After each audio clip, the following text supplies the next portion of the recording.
हम बनाएंगे राजस्थान की फेमस दाल की कचौड़ी। इसे बनाने का आपको एकदम परफेक्ट तरीका बताने वाली हूँ, जिससे पहली ही बार में किसी से भी ये कचौड़ी एकदम परफेक्ट बनने वाली है। तो चलिए देखते हैं इसकी पूरी रेसिपी।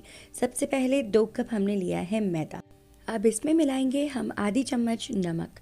नमक डाल के थोड़ा सा आटे में मिक्स करके बीच में से जगह बनाएंगे और इसमें डालेंगे हम 1/4 कप घी। घी का ही मौन लगाया जाता है कचौड़ी में अक्सर। और साथ में गुनगुना पानी करीब 3/4 कप के आसपास पानी घी को मिक्स करते हुए हमें थोड़ा नरम सा आटा गूंथना है। कचौड़ी का आटा नरम ही गूंथा जाता है।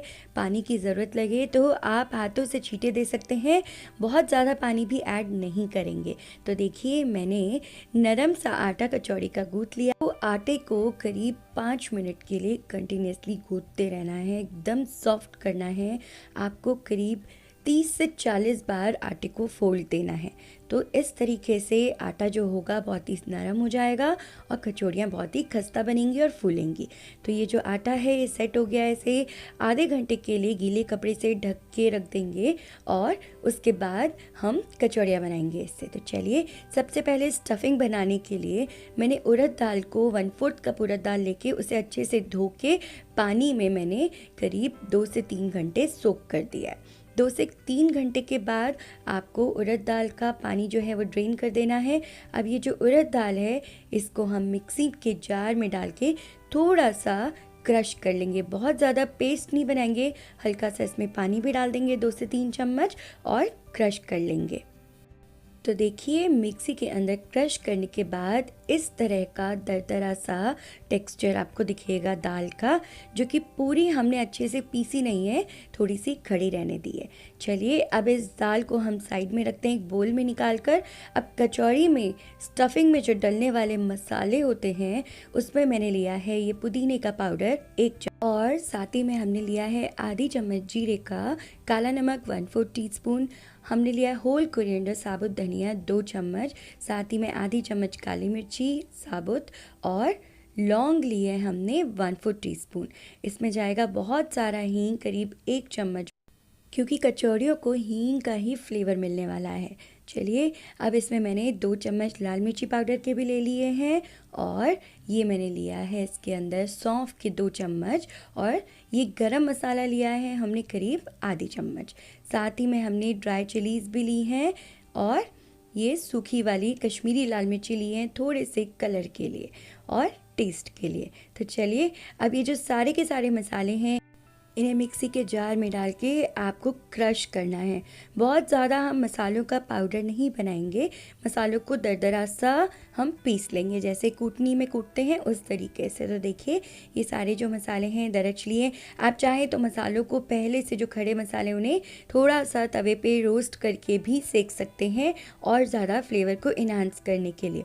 चलिए अब 3 बड़े चम्मच मैंने ऑयल के लिए हैं, उसमें मैंने डाला 1 चम्मच जीरा और हमने डाला आधा कप बेसन का चिकपी फ्लावर।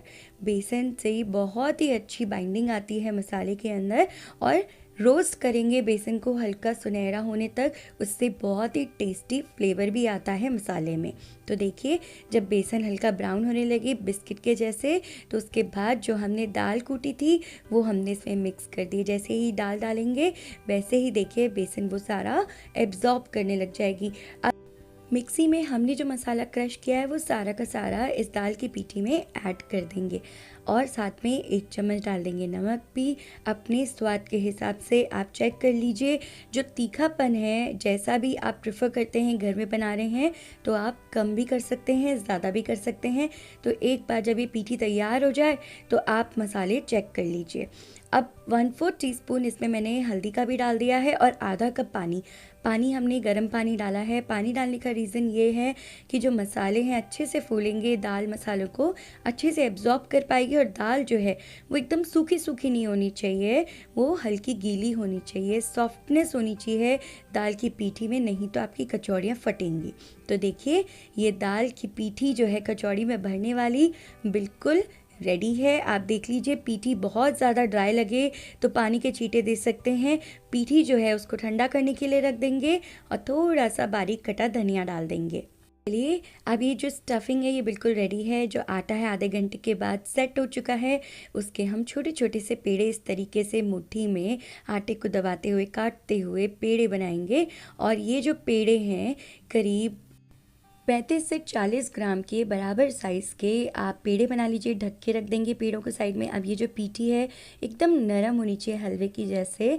और ये पीठी जो है इसके भी हमने 15 से 20 ग्राम के आसपास के गोले बना लिए हैं। अब इन गोलों को एक एक करके देखिए, एक हम पेड़ा उठाएंगे, उसको आप हाथ से इस तरह से फ्लैट कर दीजिए। उसके बाद इसके सेंटर में हमने जो ये पीठी का गोला बनाया है इसे भर के अंगूठे से इसे अंदर की ओर प्रेस करते हुए देखिए हाथों से ऐसे सील कर देंगे। सबसे इम्पॉर्टेंट बात यहाँ पे ये है कि पेड़े को सील बहुत अच्छे से करना है, एकदम दबाकर, नहीं तो कचौड़ियाँ फट सकती हैं। तो देखिए पेड़ा अच्छे से सील कर दिया है। अब ऑयल का टेम्परेचर चेक कर लीजिए, आपकी उंगली ऑयल में डिप होनी चाहिए। इतना ही गर्म ऑयल हमें चाहिए कचौड़ी फ्राई करने के लिए।